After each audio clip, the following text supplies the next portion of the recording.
Então vamos à palavra de hoje. Abra aí a sua Bíblia. Hebreus capítulo 4.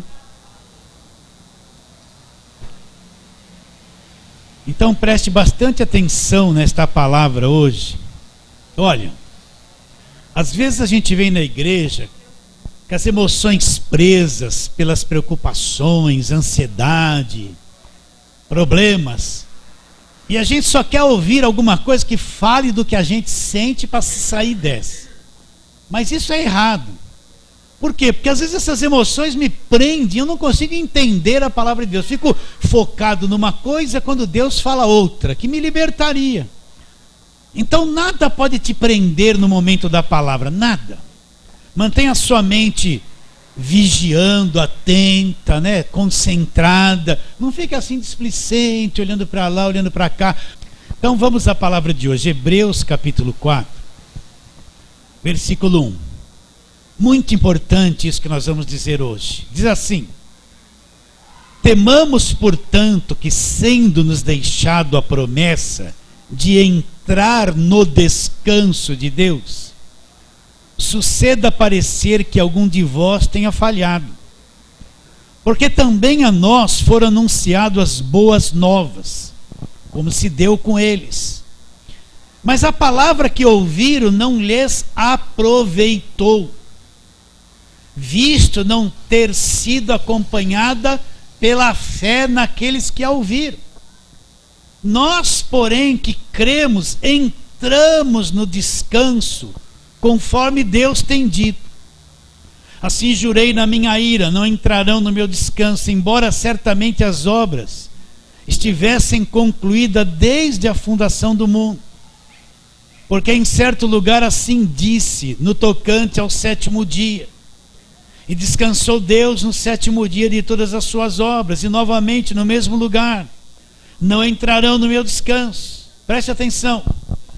Visto, portanto, que resta entrarem alguns nele, e que por causa da desobediência não entraram aqueles os quais anteriormente foram anunciadas boas novas, de novo determina em certo dia, hoje falando por Davi, muito tempo depois, segundo antes fora declarado: hoje, se ouvires a sua voz, não endureçais o vosso coração. Agora entenda isso. Ora, se Josué lhes houvesse dado descanso, não falaria posteriormente a respeito de outro dia. Portanto, resta um repouso para o povo de Deus. Porque aquele que entrou no descanso de Deus, também ele mesmo descansou das suas obras, como Deus das suas. Vou ler de novo para que você entenda. Olha, porque aquele que entrou no descanso de Deus, o que essa pessoa fez? Também ele mesmo descansou das suas obras, como Deus das suas. Esforcemo-nos por entrar naquele descanso, a fim de que ninguém caia segundo o mesmo exemplo de desobediência. Vamos orar. Senhor, abra o nosso entendimento. Estamos diante de uma grande verdade da tua palavra, Senhor. O descanso de Deus é uma das coisas gloriosas, profundas, de plena liberdade, de confiança. Mas, Senhor, nós somos tardios para crer, para enxergar, para entender. Por isso, em nome de Jesus, abra o nosso entendimento. Abra o nosso entendimento, me ajuda, Senhor. Eu sei aqui dentro, talvez não saiba falar como deveria. Espírito Santo, que faz a obra, faça a obra. Assim nós oramos pela fé em nome de Jesus. Amém. Se você for para o Velho Testamento, Deus havia feito uma promessa para os descendentes de Abraão e para Abraão. Deus havia dado uma terra prometida a eles. Eles viveram 430 anos de escravidão no Egito, como você já sabe. E Deus os libertou de lá, rumo à terra prometida. E Deus prometeu que aquela terra manava leite e mel, era um lugar abençoado. E lá eles teriam um lugar de descanso, eles gozariam da presença de Deus, estariam numa terra de segurança, um lugar que era bênção para eles, e lá haveria descanso. Isso era uma terra prometida da velha aliança, do Velho Testamento, era uma coisa física. E a terra prometida da nova aliança, do Novo Testamento? A terra prometida para nós é o Evangelho, a terra que mana leite e mel. Um lugar de segurança, um lugar de descanso. Um lugar que acabaram-se as guerras, o desespero. O que eles tinham que fazer? Se você for lá para Josué, no começo de Josué, você vai encontrar Deus dizendo: Josué, você seja corajoso, não tenha medo. Você vai fazer com que esse povo entre na terra, tão forte, ser corajoso, né? Aquela promessa toda bonita. No passado eu preguei muito sobre isso. Então eles tinham que entrar na terra, conquistar a terra passo a passo. Ainda que a terra fosse deles e Deus havia dado a eles, eles tinham que lutar muito, porque os inimigos estavam na terra. E eles tinham que lutar contra os inimigos. E Deus disse para Josué: onde você pôr a planta do pé, é o lugar que eu vos tenho dado. Ainda que a terra fosse deles, eles tinham que pôr a planta do pé. Eles iam possuindo a terra pouco a pouco, parte por parte, para usufruir de tudo aquilo que Deus havia dado. Mesmo assim, eles não conseguiram ocupar a terra inteira. Vê o final do livro de Josué, Deus diz: olha, ainda falta muito para ser conquistado. Eles conquistaram uma parte, mas não conseguiram uma plenitude daquilo que Deus havia dado para ele. Quero fazer um paralelo com a terra prometida para nós, que é o Evangelho. É a nossa terra prometida. Mas eu preciso ir aprendendo o Evangelho, e passo a passo, e pondo os meus pés nas verdades do Evangelho. Por quê? Porque é uma coisa que pouco a pouco eu vou entrando, eu vou vivendo, eu vou explorando, eu vou usufruindo das verdades que existem no Evangelho. Então o Evangelho é lugar do descanso. Quando eu entendo o que Jesus fez na cruz, a obra consumada. O que é uma coisa consumada? Que foi feito tudo que precisava ser feito.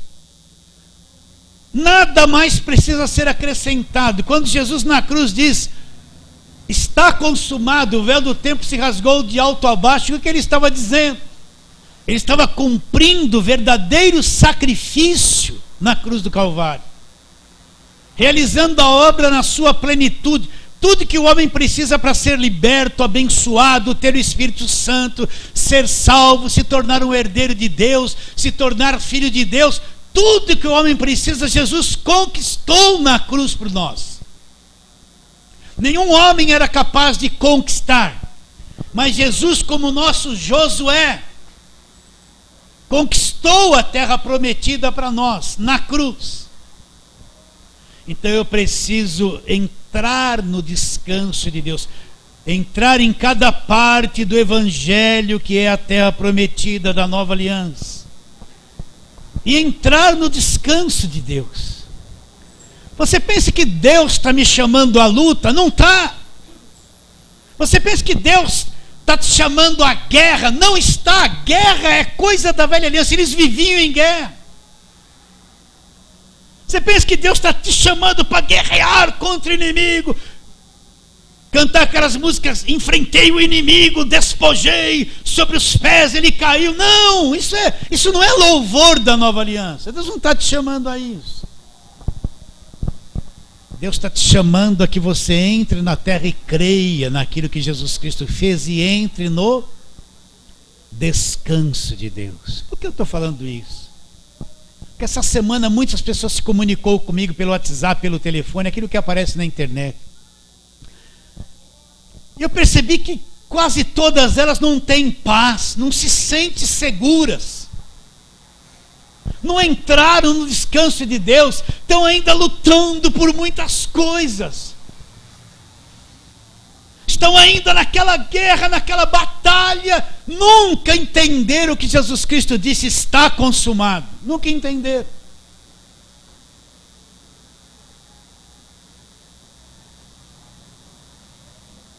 Então nós lemos esse texto aqui, vou ler de novo, alguns versículos só. Temamos, portanto, que, sendo-nos deixada a promessa de entrar no descanso de Deus. O que é o descanso de Deus?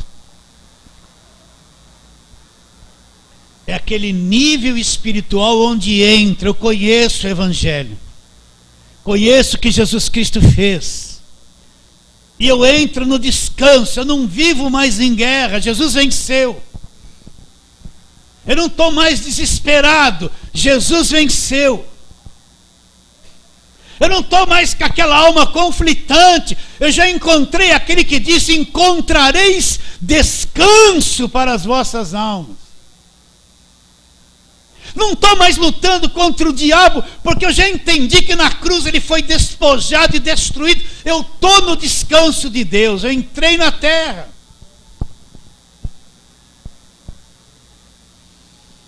Na velha aliança, está lá: e Deus descansou no sétimo dia.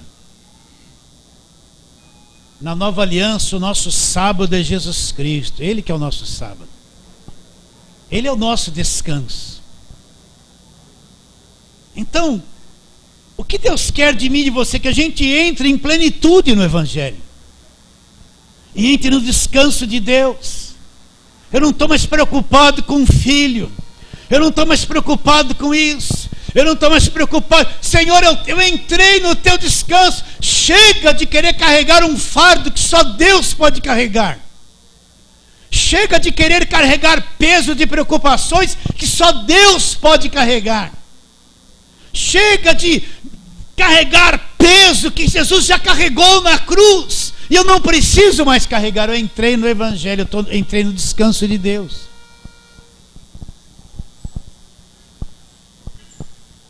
Na velha aliança eles tinham que pisar planta do pé em cada lugar. Na nova aliança eu vou entrando pelo conhecimento da verdade. Eu vou entrando no descanso de Deus. Acabou a guerra. Você acredita ou não? Acabou aquela crise. Você pode falar: mas pastor, isso é estranho, eu vivo a crise. Você não entrou no descanso de Deus ainda, nem entende isso que eu estou te dizendo. Então Deus diz: temamos, portanto, que, sendo-nos deixada a promessa de entrar no descanso de Deus, suceda parecer que alguns de vós tenha falhado. Porque também a nós foram anunciadas as boas novas, como se Deus deu com eles. Agora presta atenção, a chave disso aqui. Mas a palavra que ouviram não lhes aproveitou. Por quê? Visto não ter sido acompanhada pela fé naqueles que a ouviram. E o que ele está dizendo? Que aquele povo ouviu a palavra, mas não lhes aproveitou, não tiraram proveito nenhum daquilo, porque a palavra que eles ouviram não acompanhou com a fé do coração deles, eles não acreditaram. Então sabe por que a gente ainda fica carregando fardo pesado? Sabe por que vivemos ainda com a cabeça cheia de guerra contra um monte de coisa? E vivemos em aflição e carregamos um monte de peso que Jesus já levou na cruz, e a gente não vê isso, porque a palavra que temos ouvido não tenha acompanhado a fé do nosso coração.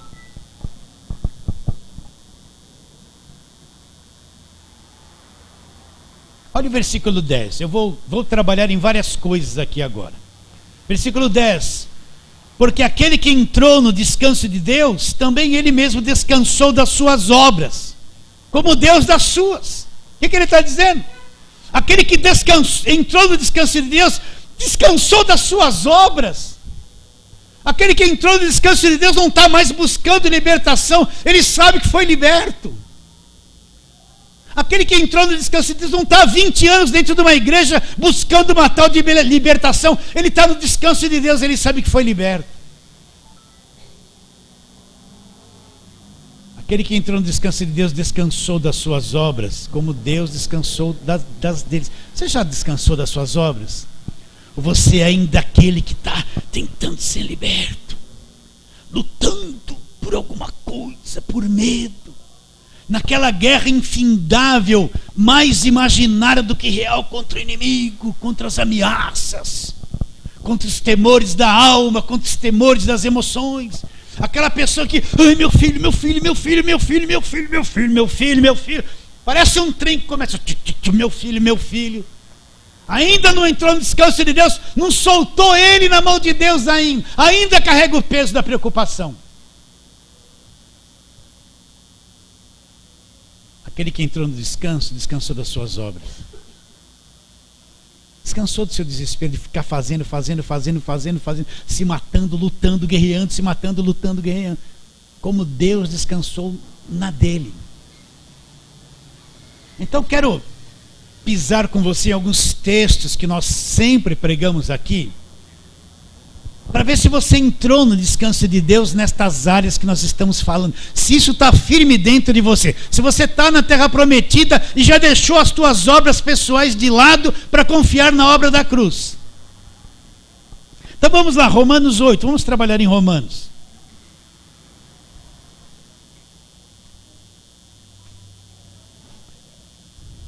Romanos 8.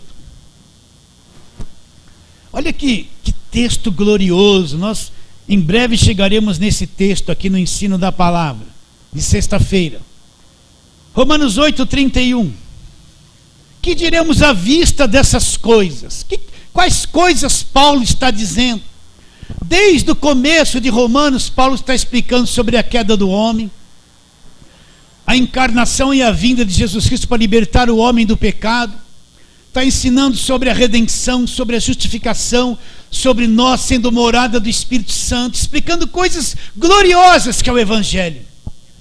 Então, quando ele chega nesse versículo 31, ele já falou tanta coisa linda e profunda do Evangelho, ele diz: que diremos, pois, à vista dessas coisas que ele está dizendo? Aí ele fala: se Deus é por nós, quem será contra nós? A gente só fala essa parte do versículo. Se Deus é por nós, quem será contra nós? Mas que diremos à vista dessas coisas que Deus já fez na cruz? Isso prova que Deus é por nós. Então, agora presta atenção. O que será contra nós? O que vai se levantar contra nós? O que vai se levantar contra você, meus irmãos? Que força vai se levantar contra nós para desfazer aquilo que Deus já fez em Cristo na cruz do Calvário? Qual o poder? Será que o diabo tem poder para anular o que Cristo fez na cruz? Será que o diabo tem poder para anular a minha salvação? Será que ele tem poder para tirar o Espírito Santo de dentro de mim? Não tem! Se Deus é por nós, quem será contra nós? Agora ele vai dizendo, versículo 32, aquele que não poupou seu filho, antes por todos nós o entregou. Aquele que não poupou seu filho, por todos nós o entregou, porventura não dará com esse filho gratuitamente, graciosamente, com ele todas as coisas? É uma pergunta. Então Paulo fala: Deus não poupou o filho dele, deu para nos salvar. Como ele não nos dará junto com o filho gratuitamente, graciosamente, dará o quê? Todas as coisas. Então, se ele deu o filho, como é que ele pode não nos dar de graça todas as coisas? E ele vai dizendo: quem tentará acusação contra os eleitos de Deus? Você é um eleito de Deus? É. Quem que vai se levantar contra você e vai te acusar de qualquer coisa? Será que o diabo, que é o acusador, vai se levantar contra você e te acusar de qualquer coisa, sendo que você foi justificado por Deus? Então ele fala: quem vai intentar acusação contra os eleitos de Deus? Ele responde: é Deus quem os justifica. Foi Deus que nos justificou, nos tornou sem culpa, perdoou os nossos pecados, quitou a nossa dívida, limpou a nossa vida. Quem vai me acusar se foi Deus que fez isso? Não tem nada nesse mundo que possa me acusar. Quem está nas igrejas de lei, do legalismo, aquele cortou o cabelo, aquele usa tênis, isso é coisa da cabeça dele, isso aí não é doutrina, é ilusão. Mas quem vai poder acusar e condenar alguém que foi justificado por Deus? Ninguém. Ninguém. quem tentará acusação? Ele continua: quem os condenará? Quem é que pode condenar um eleito de Deus? É Cristo Jesus que morreu, ou antes quem ressuscitou, o qual está à direita de Deus, intercede por nós. Quem nos separará do amor de Cristo? Quem vai nos separar do amor de Cristo? Você acredita que Cristo te ama de verdade? Hã? O amor dele é um amor de Deus, não é amor de homem que muda de acordo com a nota do piano.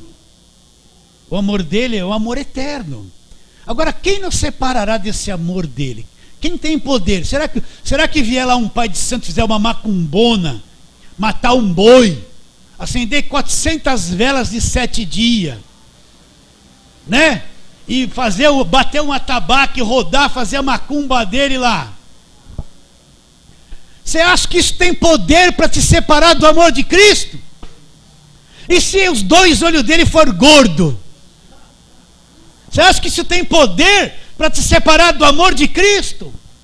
Quem nos separará do amor de Cristo? Não, nada desse mundo, nem macumba, nem feitiço, nem nada nos separará do amor de Cristo. Você já entrou nesse descanso? Você já entrou nesse descanso que Deus te deu gratuitamente? Você já entrou nesse descanso que Ele deu o seu Filho e nos justificou? Já entrou na terra prometida? Parou de tentar ser justo pelas suas próprias obras, pelo seu próprio esforço? Parou de tentar se libertar nas campanhas? Acredita que é um liberto pelo sangue da cruz? Ou ainda está fazendo obra de libertação e não entra no descanso de Deus? Quem nos separará do amor de Cristo? Será a tribulação? Ele fala coisas que nós não gostamos, olha lá. Será que uma tribulação que nós venhamos a passar vai nos separar? Ou angústia, pastor, estou angustiado. Mas será que essa angústia tem poder para te afastar do amor de Cristo? Ou perseguição, ou fome, pastor, eu só comi uma bolachinha hoje. Bebeu bastante água? Está fazendo um bem para você, está desintoxicando você. De vez em quando é bom beber água o dia inteiro e comer, nem coma bolachinha, não come nada. Não é jejum, não, é desintoxicação mesmo da Coca-Cola, dessas coisas que você toma. Será tribulação, será angústia, será perseguição, fome, nudez, perigo de morte, espada. Aí no versículo 37 ele fala: em todas essas coisas, porém, somos mais do que vencedores. Ser vencedor é uma coisa. Imagine agora na Olimpíada, os nossos atletas ganhando medalha de ouro. Foi vencedor. Mas ser mais que vencedor é ser mais que tudo isso. Isso é o que o homem... Vencer é o que o homem pode alcançar. Mas mais do que vencedor, é só Deus que dá isso ao homem. Então, em todas essas coisas, tribulação, angústia, perseguição, fome, nudez, espada, em todas essas coisas, porém, somos mais do que vencedores, mas não sozinhos, por meio daquele que nos amou. Então, em todas essas coisas, nós não somos só vencedores, somos mais do que vencedores por meio daquele que nos amou.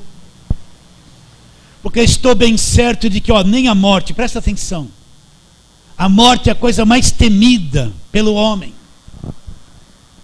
Um dia vai morrer, é a coisa que ele mais teme. Ele vai fazer de tudo para se safar, vai se debater, e vai lutar, e vai tomar remédio, e vai se tratar. Ele pode ter 100 anos. Se falarem para ele, toma aí um elixir da juventude, ele vai tomar, porque ele não quer morrer. Mas ele fala: porque estou bem certo de que nem morte, nem vida, nem anjos maus, nem demônios, nem os principados do mal, né? Nem as coisas do presente, nem o que está por vir. Está com medo do amanhã? Nem as coisas do presente, nem as coisas do porvir, nem poderes. Qual poder que vai se levantar? Nem poderes, nem altura, nem profundidade, olha lá, nem qualquer outra criatura poderá separar-nos do amor de Deus. Mas aonde está o amor de Deus? Não está em qualquer lugar. O amor de Deus que está lá, aquela palavrinha, em Cristo, em Cristo, em Cristo, dentro da arca, em Cristo. Então o amor de Deus está em Cristo. Você está em Cristo, então você é alvo desse amor de Deus. Então nada, nem profundidade ou qualquer outra criatura poderá separar-nos do amor de Deus que está em Cristo Jesus. Nada. Então, Senhor, às vezes eu tenho medo da manhã, você pode dizer, eu me preocupo com isso, às vezes aquilo, às vezes nada. Isso é coisa de homem natural. Nada poderá te separar do amor de Deus que está onde? Você está em Cristo. Está em Cristo Jesus. Romanos, você está no 9, agora volta aí uma página, 2, 8. Versículo 1 e 2. Agora, pois, nenhuma condenação existe ou há para quem? De novo, para os que estão em Cristo Jesus, porque a lei do Espírito da vida em Cristo Jesus te livrou da lei do pecado e da morte. É isso que quem acredita na salvação por obras, ele não consegue entender. O que é a salvação por obras? É o meu esforço para me manter salvo, é a minha luta diária para me manter na presença de Deus, são as obras, são as campanhas, as coisas que eu tenho que fazer sem parar, porque se eu deixar de parar eu perdi a salvação. Então a salvação que é pela graça, eles entendem que é por obras, é por feitos, por boas obras. Eles não entendem Romanos 8:1, quando se fala, não há mais condenação para aqueles que estão em Cristo Jesus. Então, se nós estamos em Cristo Jesus, um dia nós fomos salvos. Você é salvo ou não? Tem certeza da salvação? Então você está em Cristo. Então não existe mais condenação para aquele que está em Cristo Jesus. Por quê? Porque a lei do Espírito da vida em Cristo, onde nós estamos, nos libertou da onde? Da lei da condenação, da lei do pecado e da morte. Nós somos libertos da lei do pecado e da morte. Então não há mais condenação. Pastor, mas e as brechas? As brechas, o sangue de Jesus tampou para sempre. Acredita ou não? Nenhum homem é capaz de tampar a brecha. Só o sangue de Jesus tampou todas as brechas. Então, você já entrou nisso. Você está nesse descanso de Deus, de Romanos 8:31 em diante, Romanos 8:1. Está tranquilo o teu coração. Já parou de ter medo? Será que eu estou salvo? Será que eu não estou salvo? Será que é? Ai, pastor, eu perdi a paciência. Eu acho que o demônio entrou. A tua mente já se limpou dessas coisas ou não? Entrou no descanso de Deus na terra prometida? Vamos a outros textos. João capítulo 10. Vamos lá, João.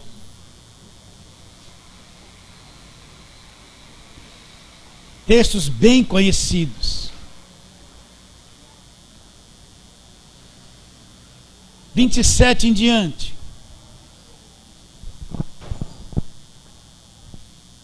Isso dá um descanso grande. Olha lá, mas João 10, 27. As minhas ovelhas. Olha, isso está escrito, é verdade. As minhas ovelhas ouvem a minha voz. Eu as conheço. E elas me seguem. As minhas ovelhas ouvem a minha voz. Eu as conheço. Ele conhece muito bem as ovelhas dele. E elas ouvem a voz dele. Por isso que eu digo, você pode ficar numa igreja que só fala de demônio e perder a salvação uma vida inteira. Pode ficar 10 anos numa igreja que só faz campanha de prosperidade e você não sabe nada do evangelho. Você encontrou Jesus lá. Você pode ficar enganado numa falsa doutrina há muitos anos, mas se você é ovelha dele, uma hora a voz do pastor vai bater no seu coração e você vai entender e vai sair do cativeiro. Vai sair. Nesse momento, no Brasil todo está cheio de ovelhas de Deus enganadas nas igrejas que só falam de demônio, de prosperidade, que quer tomar tudo, todo o dinheiro que as pessoas têm, que só pensam em riquezas, que não ensinam nada para as pessoas, que levam elas a crer em vassoura ungida para varrer tua casa e vai varrer o mal da tua casa, que dão rosas, chaveiros, agorada, terra, flores, sal grosso para libertar. Está infestado de gente assim lá. Mas lá no meio, se tiver uma ovelha de Jesus Cristo, uma hora ela vai ouvir a voz e ela vai sair de lá.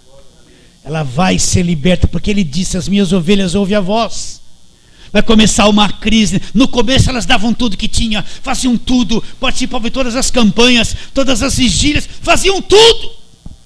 Aí em um determinado momento começou uma crise, uma tristeza, mesmo fazendo tudo, um desassossego, uma insatisfação. Ela, mas alguma coisa está errada comigo. Ela perguntou para o pastor: o que é? É um demônio que está em você. Uau! Mas mesmo assim, expulsou, tomou água orada, pôs a rosa, e a coisa continuou. Começou uma crise na vida dela, pois ela está começando a ouvir a voz do pastor. E ela vai ser liberta do engano, porque as minhas ovelhas ouvem a minha voz. Agora eu admiro, sabe o que eu admiro? Pessoas que não ouvem a voz de Deus. Elas estão tão afundadas na sua alma que não conseguem entender a voz de Deus. Mas ele disse: as minhas ovelhas ouvem a minha voz, eu as conheço. Eu as conheço. Ele conhece. Olha para mim. Ele disse: eu as conheço. Então ele sabe direitinho quem são as suas ovelhas. Conhece toda a vida delas. Conhece tudo que elas sentem, o que elas pensam. Acompanha elas todos os dias. Sabe da alegria, da dor, do sofrimento de cada uma delas. Você acredita nisso? Que você está sendo supervisionado com olhos de amor todos os dias. É que você está aí no seu mundo emocional, na sua crise, e não consegue saber e ver isso. Não entrou no descanso de Deus.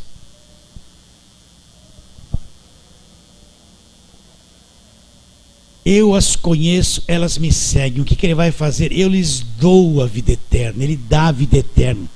Jamais perecerão, ou nunca hão de perecer. Ele dá a vida eterna. E essas ovelhas, olha, ele dá o quê? A vida eterna. Você está programado para viver eternamente. Se essa vida desse lado tem fim, aquele já te deu, nunca mais vai ter fim. Acredita nisso?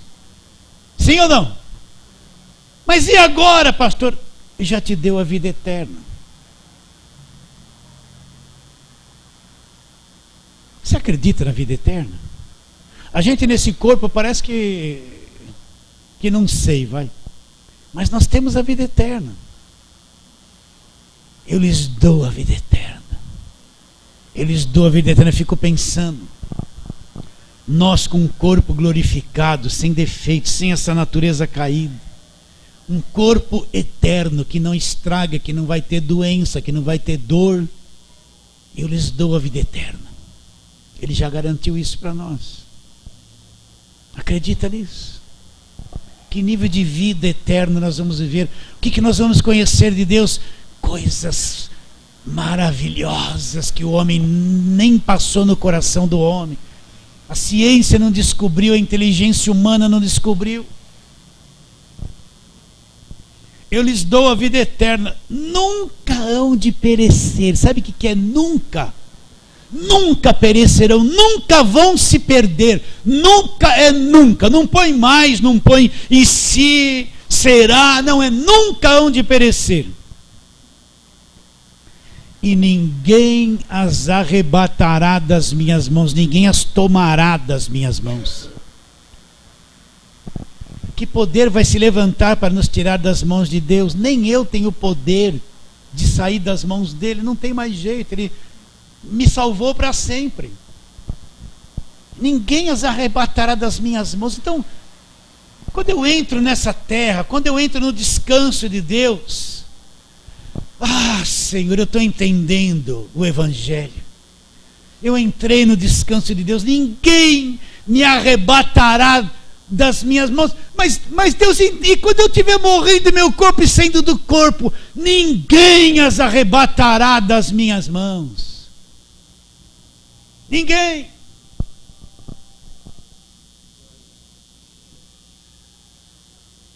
Onde entra o diabo nisso? Coitado, é um miserável mesmo, né? Coitado dele. Você entende o que eu estou te dizendo? Ninguém as arrebatará das minhas mãos. Meu Pai quem as me deu, o meu Pai que me deu é maior do que tudo, de todos.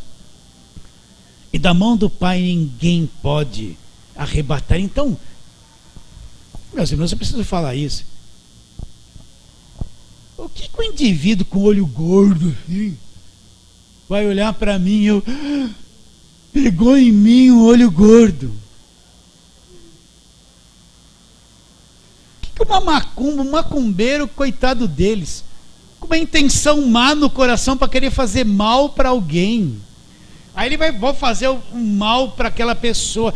Acende uma velhinha lá, põe um frango lá e fala umas coisas, incorpora um demônio.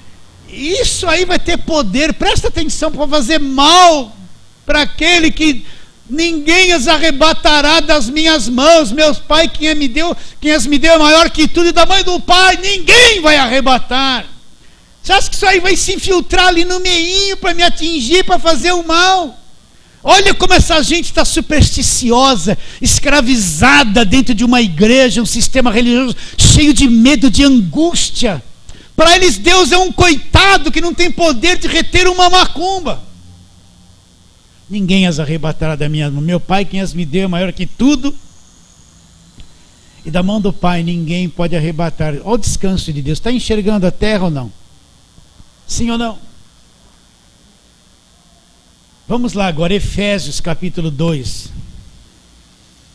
Você já sabe bem isso, mas Efésios capítulo 2, você tem que ouvir e crer. A fé vem pelo ouvir, ouvir e crer. Efésios 2.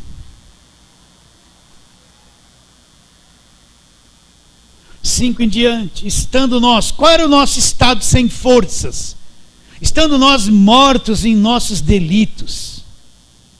O que ele fez? Foi ele que fez, nos deu vida juntamente com Cristo. É tudo ligado a Cristo. Não é nada fora dele. Não tem nada, Deus não faz nada fora de Cristo. Quando eu estava morto nos meus delitos, no meu pecado, escravizado, não conhecia Deus, Ele me deu vida. Vida, juntamente com Cristo. Olha lá, pela graça sois salvos. E juntamente com Ele nos ressuscitou e nos fez. Olha lá, não foi eu que fiz. Ele nos fez assentar nos lugares celestiais em Cristo. Então o que significa isso? Que eu ressuscitei com Cristo, nasci por dentro, ressurgi dos mortos dentro de mim, no meu espírito. Estou assentado no lugar mais alto de autoridade do universo, nas regiões celestiais em Cristo, ligado nele. Qual é a posição de autoridade da igreja? A igreja foi posta por Cristo acima de todo poder, de todo principado, de toda potestade, de todo poder do diabo, de todo poder do demônio, de toda macumba, de toda feitiçaria, de todo olho gordo, de toda inveja, de toda superstição. A igreja está acima de tudo, nos lugares celestiais em Cristo. Essa é a nossa posição de autoridade. Acredita em trono de descanso de Deus nisso?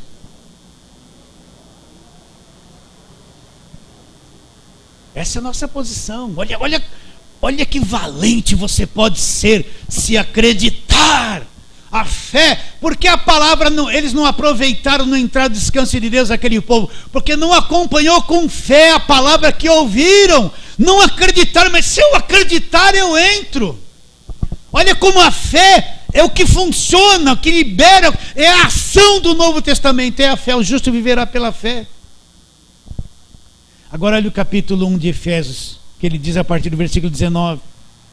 E qual a suprema grandeza do seu poder para com os que cremos, segundo a eficácia da força do seu poder, o qual exerceu ele em Cristo, ressuscitando-o dentre os mortos. Presta atenção, isso está escrito, isso é verdade, não é invenção, isso é verdade, não é lido quase na televisão isso, quase isso não é pregado para ninguém, mas isso é verdade, está aqui, vou ler de novo. E qual a suprema grandeza do seu poder para com os que cremos. Então existe uma suprema grandeza de poder para aquele que acredita. E ele vai dizendo, segundo a eficácia da força do seu poder, o qual exerceu ele em Cristo, ressuscitando-o dos mortos e fazendo-o assentar à sua direita nos lugares celestiais. Para aí, aonde Cristo está sentado? Nos lugares celestiais. Onde nós estamos assentados com Cristo? Nos lugares celestiais. Essa é a nossa posição de autoridade. Ele vai dizendo, olha o versículo 21 agora. Acima de todo principado, olha, Cristo está sentado nos lugares celestiais, à direita de Deus. Nós estamos ligados a Ele, estamos lá com Ele. Acima de todo principado, potestade, poder, domínio e de todo nome que se possa referir, não só no presente século, mas também no vindouro. Então, aonde é que Cristo está sentado? Coitada dessa gente que acredita que a macumba pega, a colhe o gordo pega. Eu repito muito isso, vocês já sabem. É para quem está lá do outro lado na internet. Eles veem assim, Jesus com 50% de força e o diabo com 50%. Eles acham que o poder do diabo é igual ao de Jesus. Né? Tinha até uma programa de televisão que dizia assim, ó, você tem que dar o testemunho. Porque se você não der o testemunho, o diabo vem e anula. Olha que idiota. Oh, desculpa, perdão. Que tolice! Deus fez uma cura em mim. Se eu não testemunhar lá, o diabo vem e anula o que Deus fez. Não é uma tolice isso? Você já ouviu isso, não viu? Não conhece essa frase? O diabo vai anular o que Deus fez. Olha aqui o poder e a autoridade de Jesus. Ele está sentado nos lugares celestiais. Olha o versículo 21 de novo, ó. Acima de todo principado, de toda potestade, que são as autoridades, e poder, e domínio, e de todo nome que se possa referir, não só no presente século, mas também no vindouro. Olha o 22 agora. E pôs todas as coisas debaixo dos pés, e para ser o cabeça sobre todas as coisas o deu à igreja, o qual é o seu corpo, a plenitude daquele que tudo enche em todas as coisas. E pôs todas as coisas debaixo dos seus pastor, eu nunca tinha ouvido isso. Na minha igreja ninguém pregou isso. Eles estão rodando a muralha de Jericó. Olha para mim. E pôs todas as coisas debaixo dos pés de quem? Jesus. Você entra no descanso de Deus comigo, vai pisar nessa terra prometida, vai entender. Eu estou com medo do que? Se todas as coisas. O que ele cita? Principados, potestades, poderes, domínios, em nome que se possa referir, não só no presente século e para nós, mas também no vindouro. Tudo. E pôs todas as coisas debaixo dos pés. Olha a autoridade de Jesus. Olha aquele que diz: as minhas ovelhas ouvem a minha voz, eu as conheço, elas me seguem, dou-lhes a vida eterna e nunca, nunca hão de se perder, de perecer. É esse que está com todas as coisas debaixo dos pés. Olha como Jesus Cristo é grande, poderoso, gigantesco. Então, quando eu enxergo isso, quando eu creio, eu entro no descanso de Deus. Suceda parecer que alguns de vós falharam para entrar no descanso de Deus. Por quê? Porque a palavra que ouviram não acompanhou a fé, não creram. Vocês estão entendendo o problema? A palavra que ouviram não acompanhou a fé.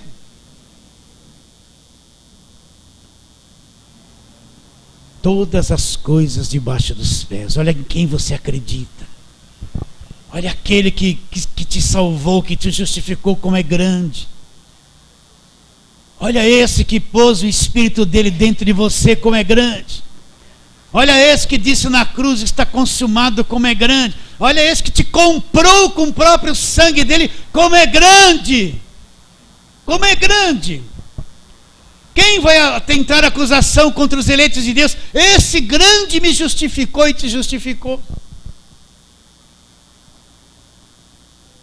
1 de João, vamos lá para o finalzinho.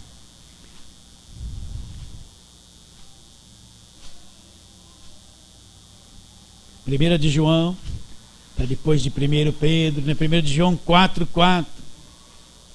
Olha aqui como isso é grande. Esse capítulo 4 começa dizendo sobre não dar crédito a qualquer espírito, porque tem muitos espíritos que não provêm de Deus, mas no versículo 4 ele diz assim: filhinhos, vós sois de Deus. De quem nós somos? De Deus. E tendes vencido os falsos profetas. Agora olha, isso aqui é verdade. Você tem que acreditar nisso, entrar no descanso de Deus. Filhinhos, vós sois de Deus, tendes vencido os falsos profetas, porque maior é aquele que está em vós do que aquele que está.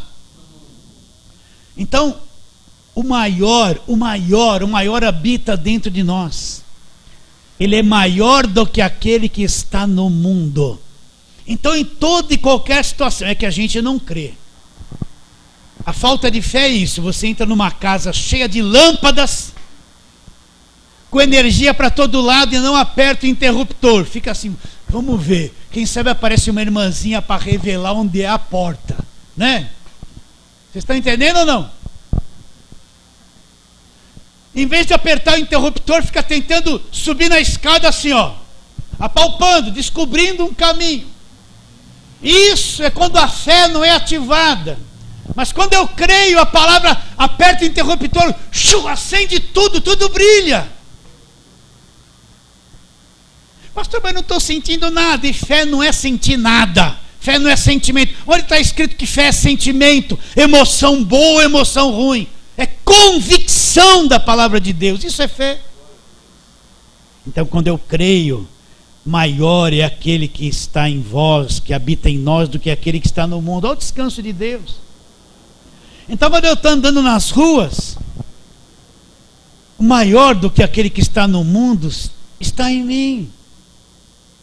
Sim ou não? Quando eu parar no farol e vier o motoqueiro, maior é aquele que está em mim do que aquele que está no mundo.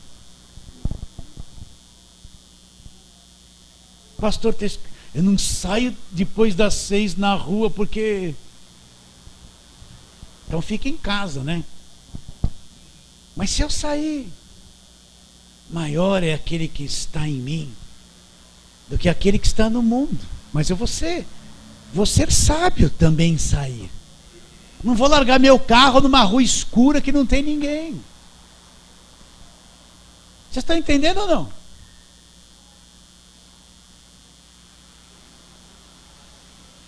E quando bate os temores no coração, a tua alma fica cheia de temor. Você assistiu tudo quanto é jornal.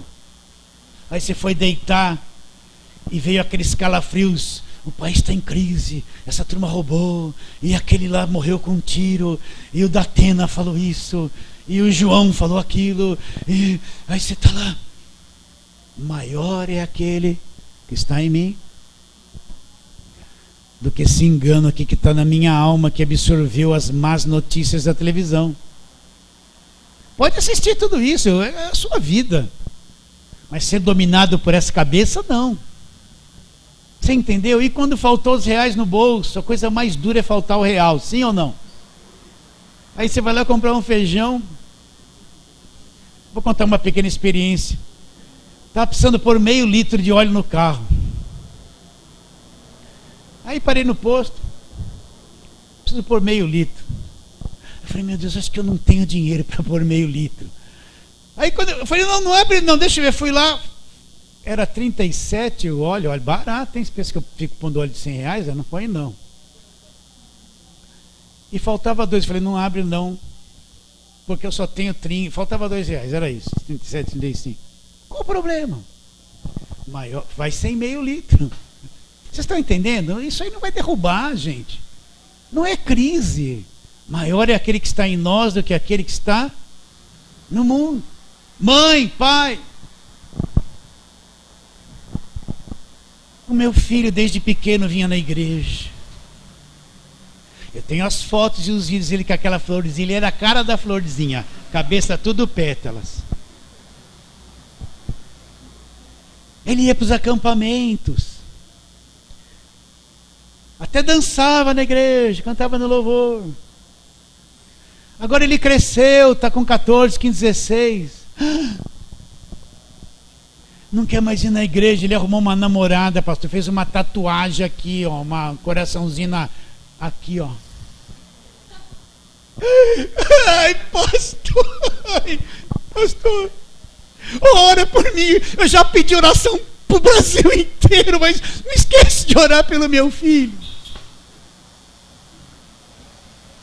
A víborazinha apareceu. Maior é aquele que está em mim. Vocês entendem isso ou não? Uma irmã me ligou. Olha, eu vou ultrapassar o horário hoje, tá bom? Você não vai brigar por causa de 10 minutos? Hoje é domingo, vai. Ela assim: pastor, olha pelo meu filho. Isso vai ajudar muita gente que está do outro lado. Olha pelo meu filho. Toda essa história que eu te contei, ela contou para mim. Ele ia na igreja, agora não vai mais e tal. Falou. Agora, minha irmã, para um pouquinho, eu vou perguntar. A senhora é aquela mãe que o seu filho senta na mesa e começa a falar: precisa ir para a igreja, precisa ir para a igreja. Sou. A senhora é aquela mãe que o filho sentou na televisão e a senhora vem: você precisa ir na igreja, ó, você está desviado, olha o demônio. Sou. Eu falei assim: qual o momento que você conversa com o seu filho assim na hora do almoço? Olha que comida boa. Fala qualquer coisa que não é da igreja, que você precisa ir para a igreja, que você está desviado, que tem um demônio, que a irmã revelou que tem uma macumba, que tem um espírito de morte te rodeando. Qual o momento que você fica com o teu filho, que você não fala essas coisas para ele? Nossa, pastor, nenhum. Então eu falei: a senhora é a mãe mais chata, aborrecente do que seu filho. Que não entregou seu filho para Deus. O teu filho vai começar a chegar mais tarde, evitar de ficar aí com a senhora, que só fala a mesma coisa, não acredita em Deus.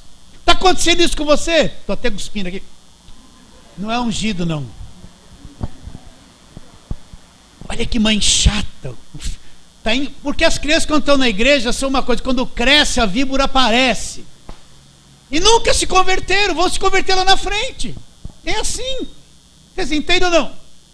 Mas ainda que você passe isso com seu filho e com a sua filha, maior é aquele que está em mim do que aquele que está no mundo. Vocês entenderam ou não? Sim ou não? Em toda e qualquer situação, eu as conheço, eu as vejo, eu conheço as minhas ovelhas. Às vezes você está desligado, dormindo assim, você não tem nem consciência que existe quando você está dormindo, está naquele sono bom. Eu as vejo, eu as conheço, eu estou vendo, eu as conheço.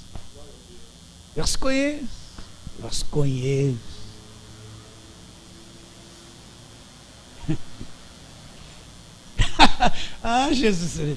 Olha, posso dar uma de meio doidão aqui? Não vou dar. Ele vê até aquela veiazinha que estava cheia de colesterol, que ia entupir, que você não sabia, não sentia nada.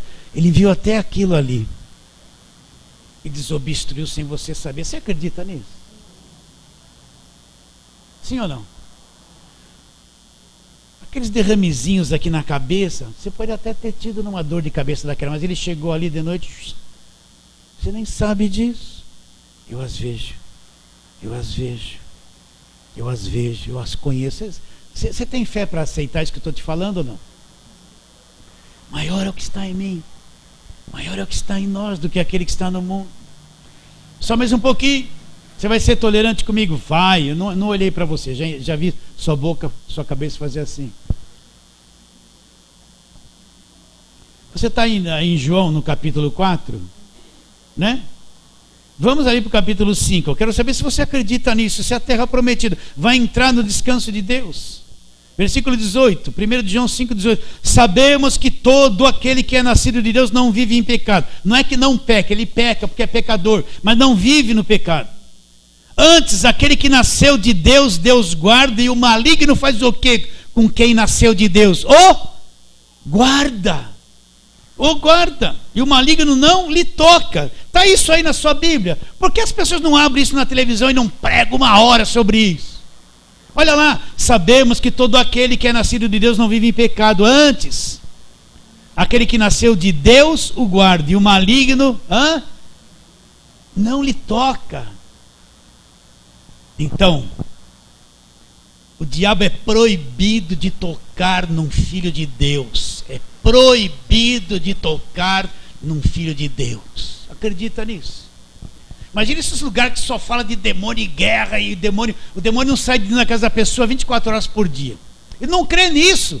E nunca. Isso aqui é o descanso de Deus. Sabe o que é você estar dentro de uma igreja que fala que tem demônio na tua casa todo dia?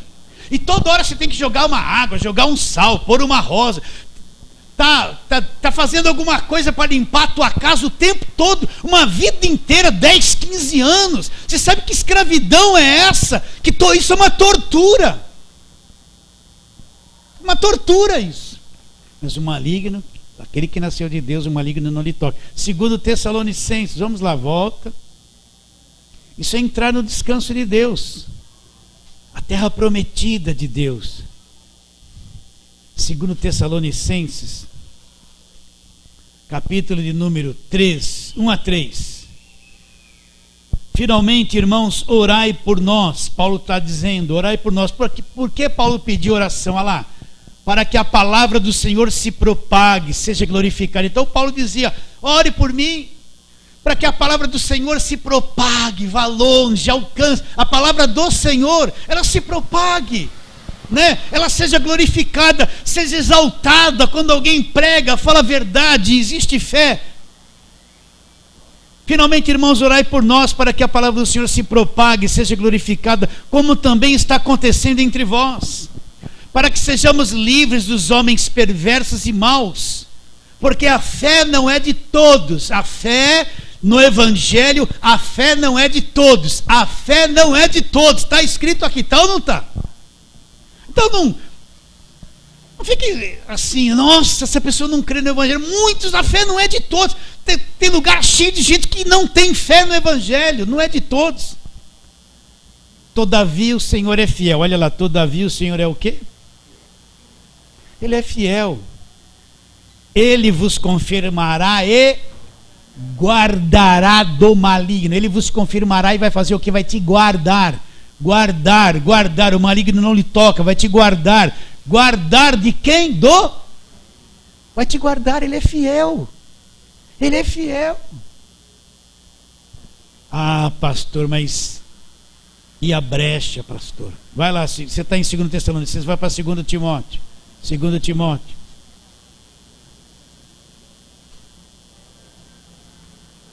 Vamos ler só o 13. 2 Timóteo. Ler só o 13. Se somos infiéis, olha a brecha. Pastor, se somos infiéis, ele permanece fiel, pois de maneira nenhuma pode negar-se a si mesmo. O que ele está dizendo isso? Que ainda que eu venha falhar em alguma coisa, ser infiel a ele, estou preso numa natureza caída, falhei, errei, ainda que eu seja infiel, ele permanece fiel a mim. Ele não pode negar-se a si mesmo. Você acredita nisso? Então nós estamos cheios de falhas e falhamos todo dia, mas ele permanece fiel a cada um de nós. Ele não é homem para ser mentiroso, pois de maneira nenhuma pode negar-se a si mesmo. Ainda que eu erre, seja falho e infiel, ele para mim permanece fiel. Você conhece Deus, conhece Jesus? Ele não pode negar-se a si mesmo. Olha a terra prometida, olha o descanso de Deus. Então, vamos rapidinho. Você entendeu isso? Não, eu preciso falar de novo com calma. Se somos infiéis, aí para um pouquinho. Olha o que você pensou a semana passada inteira. Olha quanta coisa errada que veio na tua cabeça, tentação. Você julgou as pessoas, condenou as pessoas com o seu olhar, não sei nem se falou uma mentirinha, aí você fez um monte de coisa errada. Fui infiel. Ou só eu que de vez em quando vejo umas minhocas na minha cabeça, a sua não? Fui infiel, mas ele permaneceu fiel a mim. Vocês estão entendendo ou não? Ele permaneceu, ele não pode negar-se a si mesmo.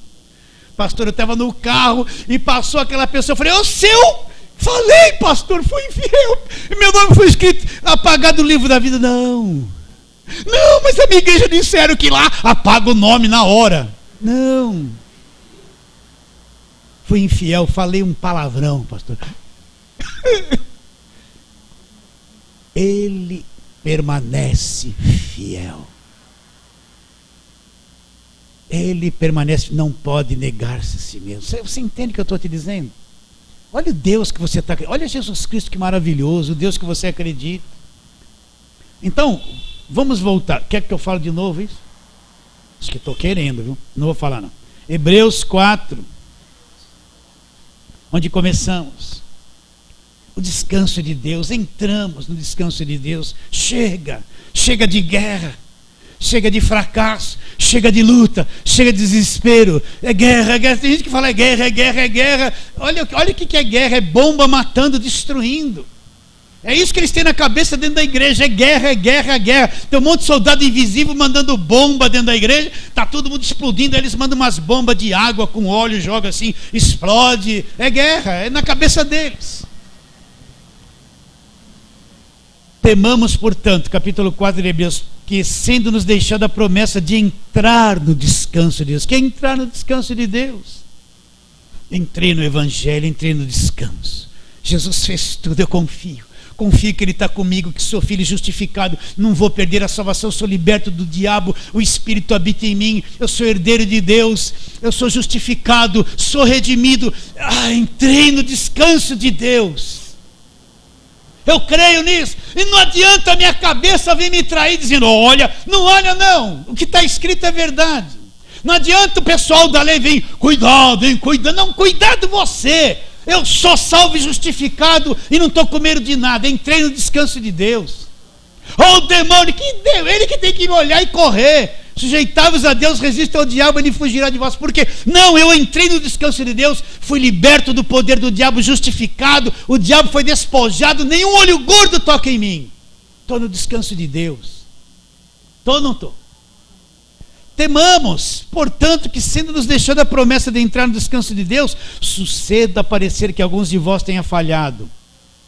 Porque também a nós foram anunciadas boas novas, como se deu com eles. Aqui está o segredo, mas a palavra que ouviram não lhes aproveitou, visto não ter sido acompanhada pela fé naqueles que a ouviram. Nós, porém, que cremos, entramos no descanso de Deus. Acredita nisso? Você crê? Você crê? Versículo 11. Esforcemo-nos por entrar naquele descanso, a fim de que ninguém caia segundo o mesmo exemplo de desobediência. Então, não entendeu isso? Se esforce. Qual é o esforço? Nenhuma obra, Senhor, a tua palavra está aqui, eu creio. Nós, porém, que cremos, entramos. Então, meu irmão, o Evangelho não é esse desespero. O Evangelho não é essa guerra que não para. A pessoa está 30 anos numa igreja em guerra e nunca acabou. O Evangelho não é essas coisas loucas que exploram, que consomem, que enganam, que manipulam. O Evangelho não é isso, meu irmão. Não é isso. O Evangelho é as boas notícias de grande alegria, que nos causam, as boas notícias que nos causam a grande alegria. Então, entremos no descanso de Deus. Fala assim, amém. Vamos ficar em pé, eu só vou orar. Hoje não precisa nem cantar, que eu passei muito. Vamos orar. Deus querido, obrigado, Senhor. A semente da tua palavra é uma coisa viva que cai no coração. Assim, Senhor, todos esses corações que estão aqui, aqueles que estão pela internet, o Senhor disse que a palavra fará a obra para a qual foi enviada, não voltará vazia. Então, nesta fé, acreditamos que vai brotar nas entranhas de cada um de nós a fé poderosa que vem pela palavra de Deus. Abençoe a todos, Senhor. porque maior é aquele que está em nós do que aquele que está no mundo.